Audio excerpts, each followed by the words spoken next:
ఈ అద్భుతమైన కార్యక్రమానికి విచ్చేసిన ప్రతి ఒక్కరికి హృదయపూర్వక నమస్కారాలు.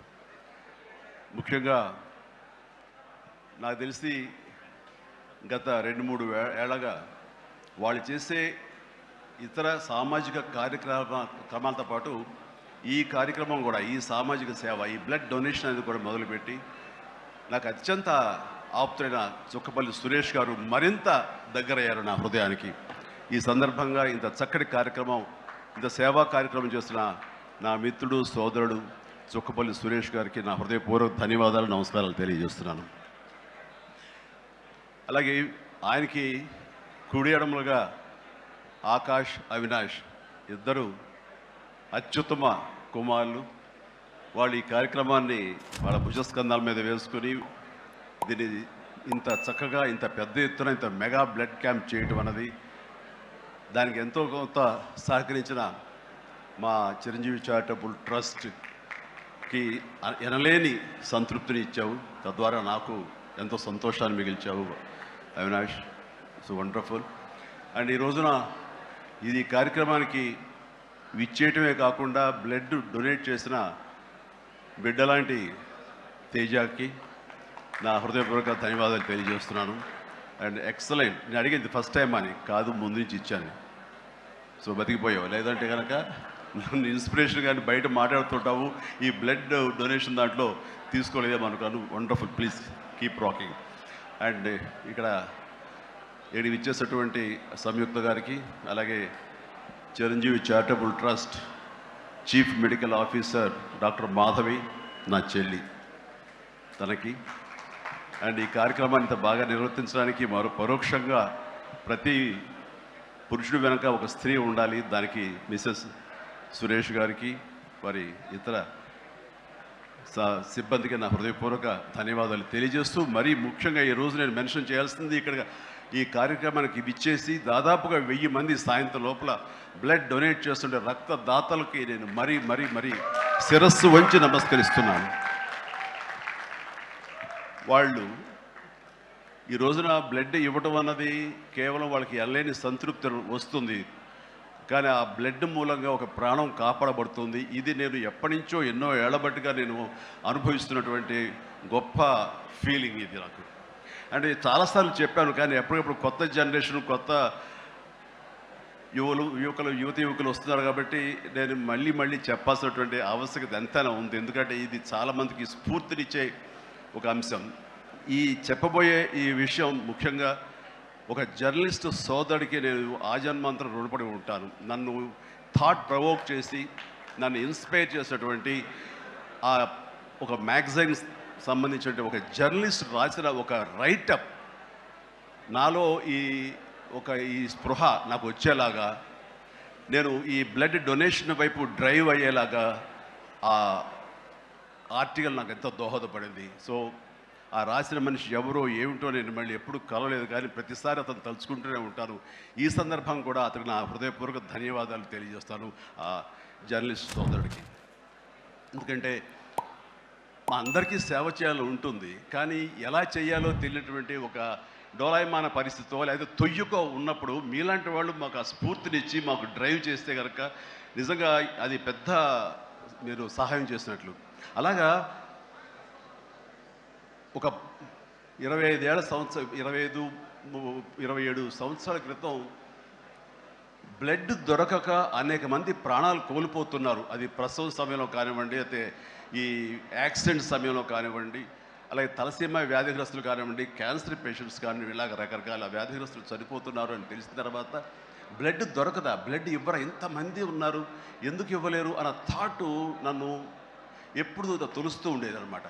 సో మన ఫ్యాన్స్ని మనం వేరే వాటికి డ్రైవ్ చేసే కంటే వేరేగా వాళ్ళని వాడుకుంటూ మన కీర్తి మరింత పైకి ఎదిగేలాగా వాడుకునే కంటే వాళ్ళని ఈ బ్లడ్ డొనేషన్ వైపు మనం మళ్లించగలిగితే కనుక, వాళ్ళు అత్యంత శక్తివంతమైన మనుషుల్ని సామాజిక సేవ వైపు మనం డ్రైవ్ చేయగలిగితే, వాళ్ళని ఛానలైజ్ చేయగలిగితే కనుక ఆ కన్న తల్లిదండ్రులు కానీ, ఆ సొసైటీలో ఉన్నటువంటి ఇతర వ్యక్తులు కానీ ఆ సమాజంలో వాళ్ళు కానీ వాళ్ళ పట్ల ఉన్న దురభిప్రాయాలని పోగొట్టుకుని మంచి అభిప్రాయం ఏర్పడుతుంది కదా, వాళ్ళకి అల్లని సంతృప్తి వస్తుంది కదా, తద్వారా నేను కూడా ఎంతో సంతృప్తి చెందిన వాడిని అవుతాను, ఒక మంచి పని చేసినటువంటి దానికి నాంది పలికిన వాడిని అవుతానంటూ ఆ రోజున ఇచ్చిన పిలుపు, నిరంతరంగా పెర్సిస్టెంట్గా ఇచ్చిన పిలుపుకి ఈ రోజున వేల మంది, లక్షల మంది ఈ రోజున ఈ కార్యక్రమాల్లో పాల్గొంటూ వస్తున్నారు. ఎనలేని సంతృప్తి పొందడమే కాదు, ఎంతోమందికి ప్రాణాలని కాపాడుతున్నారంటే కనుక అది నాకు చాలా గర్వకారణంగా ఉంది. ఇందాక తేజ సజ్జా అన్నట్లుగా ఈ బ్లడ్ డొనేషన్, రక్తదానం అనేసరికి గబుక్కని స్ఫురించే పేరు చిరంజీవి అన్నారంటే కనుక భగవంతుడు నాకు ఇచ్చిన గొప్ప అవకాశం.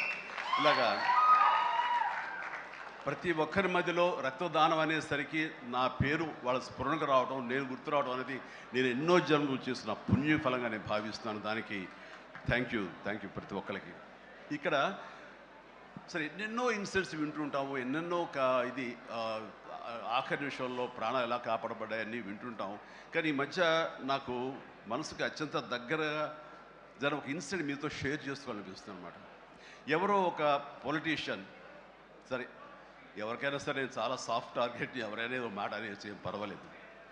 అలాగా ఒక పొలిటీషియన్ నన్ను అకారణంగా, నేను ఇప్పుడు పాలిటిక్స్ చాలా దూరంగా ఉన్నా సరే నా గురించి ఏదో అవాకులు చవాకులు ఆయన పేలినప్పుడు ఆయన మరొక చోటకి ఏదో ఒక ముంపు ప్రాంతానికి ఆయన వెళ్ళటం జరిగింది. అక్కడ ఒక స్త్రీ, ఒక ప్రౌఢ ఆవిడ అది మిడిల్ ఏజ్ ఉంటుందేమో, మిడిల్ ఏజ్ ఆవిడ తను పట్టుకుని నానా మాటలు తిడుతుంటే, నీకు ఎలా మనసు వచ్చింది చిరంజీవిని అనడానికి, అది అని తిడుతుంటే నాకు అనిపించింది మామూలుగా మన మాస్ ఫ్యాన్ కదా ఆవిడ, చాలా గౌరవప్రదమైన కుటుంబంలో ఉన్నటువంటి మనిషిలాగా అనిపించింది, గృహిణి.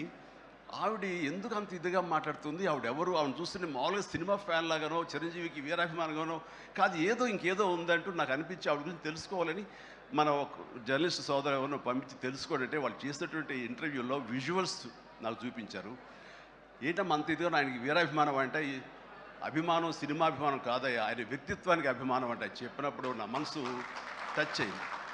ఏంటమ్మా అంత ఇదిగా ఏంటమ్మా ఆయన మీకు ఏమైనా సహాయం చేశాడు, ఏం చేశాడంటే సహాయం చేయటువంటి అయ్యా, నా బిడ్డ ప్రాణాలను కాపాడాడు అని అన్నప్పుడు, ఏ విధంగా ఏంటి అని అన్నప్పుడు, నా బిడ్డకి రాజమండ్రిలో దగ్గర ఒక పల్లెటూరిది, రాజమండ్రిలో కానీ కాకినాడలో కానీ నా బిడ్డకి ప్లేట్లెట్స్, డెంగ్యూ వచ్చేసి ప్లేట్లెట్స్ బాగా డౌన్ అయినప్పుడు వితిన్ అవర్స్ నా బిడ్డ కనుక ప్లేట్లెట్స్ సమయానికి అందకపోయి ఉంటే కనుక వాడు ఏమైపోయాడు, పాటిగా దూరం అయిపోయేవాడు. అంటే ఒక 8 ఏళ్ల బాలుని అబ్బాయిని పిలిచి పక్కన కూర్చోబెట్టుకుని ఆ తల్లి చెప్తుంది, మరి ఎవరో చెప్పారు చిరంజీవికి ఫోన్ చేయపోయావమ్మని. నేనేంటి చిరంజీవి ఫోన్ చేయటువంటి, ఎక్కడి నుంచి చేయగలను, ఆయన ఎక్కడో ఉంటాడు, ఎలా చేయాలి ఫోన్ అని తెలియని పరిస్థితుల్లో, లేదమ్మా బ్లడ్ బ్యాంక్ చేయి, వాళ్ళు ఖచ్చితంగా ఎత్తుతారు ఫోను, నీకు కాల్ సహాయం చేస్తారంటే, వాడు గంటల్లో కావాలి, అది ఎక్కడో ఉంది హైదరాబాద్లో, ఎలాగొస్తుందో అనుకున్నాను. కానీ అయినా సరే ఎక్కడో ఆశ చావక ఫోన్ చేయడం జరిగింది. ఫోన్ చేసిన తర్వాత అక్కడ స్పందించి అక్కడ సిబ్బంది వెంటనే రాజమండ్రి పరిసర ప్రాంతాల్లో ఉన్న అభిమానులు, ఆ బ్లడ్ గ్రూప్ ఎవరికైతే ఉందో అభిమానుల్ని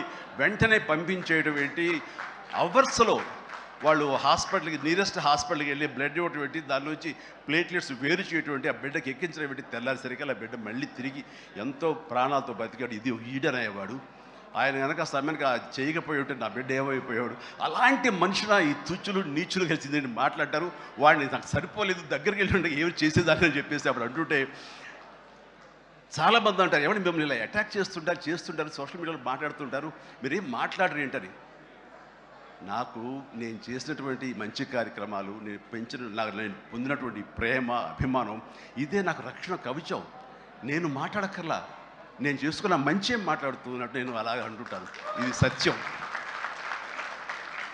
సో ఆ తర్వాత మళ్ళీ ఆ సదరు రాజకీయ నాయకుడు మళ్ళీ ఎక్కడా మాట్లాడేది నాకైతే వినపడలేదు. అంటే వాళ్ళకు కూడా మనసు ఉంటుంది కదా, వాళ్ళకి ఒక అంతరాత్మ ఉంటుంది కదా, వాళ్ళకి తెలుసు. ఇంటికి వెళ్ళేసరికి ఆయన అంతరాత్మ చెప్పబోయిన ఇంట్లో వైఫ్ అని చెప్పుద్ది, ఏంటి చెప్పు నోరు అని. సో ఇలా ఉంటుంది అన్నట్టు వాళ్ళ ఇది. సో మనం మాట్లాడక్కర్లేదు, మనం చేసుకుంటూ వెళ్ళిపోతూ ఉంటే కనుక ఎవరైతే ఇలాంటి రాతలు కానీ చేతలు కానీ మాటలు కానీ అంటారో వాళ్ళకి అదే సమాధానం. అందుకని నేను ఎప్పుడు దేనికి స్పందించను, అవసరం నాకు లేదు. మంచి చేసుకెళ్ళిపోవటమే, ఇలా మంచి చేసేటువంటి మాలాంటి తమ్ముళ్ళకి నేను సహాయంగా నేను ఉండటమే తప్ప ఇంకోటేం కాదు. అండ్ అనుకూలమైన ఇక థ్యాంక్ యూ. అండ్ ఈ రోజున ఎక్కడ ఇతర దేశాల్లో ఉన్న అభిమానులు కూడాను నా మాటని స్ఫూర్తిగా తీసుకుని వాళ్ళు ఆయా ప్రాంతాల్లో వాళ్ళు బ్లడ్ డొనేషన్స్ చేస్తూ ఈ రోజున నా పేరు నాకు మంచి పేరు మరింత మంచి పేరు వచ్చేలాగా నాకు నేను గర్వపడే విధంగా వాళ్ళు చేసేటువంటి బెడ్ డ్రైవ్స్కి వాళ్ళు ఎక్కడో సరే ఏ ప్రాంతంలో ఉన్నా సరే ప్రతి ఒక్కరికి నేను ఎప్పుడు కృతజ్ఞతతోటి నేను నా మనస్ఫూర్తిగా నా అభినందనలు తెలియజేస్తూ ఉంటాను. నాకు ఈ అవకాశం ఇచ్చారు ఇక్కడికి రావడానికి మా బ్రదర్కి. ఆయన చేసిన కార్యక్రమాలు ఎన్నెన్నో చూస్తూనే ఉన్నాము. అండ్ దానికి ధీటుగా ఎవరు నిలబడలేరు. అలాగే నిరంతరంగా వాళ్ళ నాన్నగారికి నివాళులు అర్పించే విధంగా ఆయనది వేళ ఇది సెంటనరీ ఇయర్. సో 100 సంవత్సరాల ఇది ఆయనకి నివాళులు అర్పించేలాగా ఆయన గర్వపడి కొడుకుని చూసుకుని ఎక్కడో సరే గర్వపడే స్థాయికి ఆయన సహాయ కార్యక్రమాలు చేయటం అన్నది ఆయనకి ఇచ్చేటువంటి గొప్ప నివాళి. అండ్ ఈ సందర్భంగా మా బ్రదర్ని నేను మనస్ఫూర్తిగా అభినందిస్తున్నాను. అండ్ ఇలాంటి కార్యక్రమాలు ఎప్పుడు చేసినా సరే నన్ను పిలవండి, నేను మీకు అందుబాటులో ఉంటాను, అందరూ కలిసి చేద్దాం. అండ్ ఫ్యూచర్లో మీరు ఎక్కడ ఏం చేసినా సరే మంచి కార్యక్రమాలు నాకు అవకాశం ఇవ్వండి, మీతోనే ఉంటాను. And thank you everybody. నమస్తే, థ్యాంక్ యూ.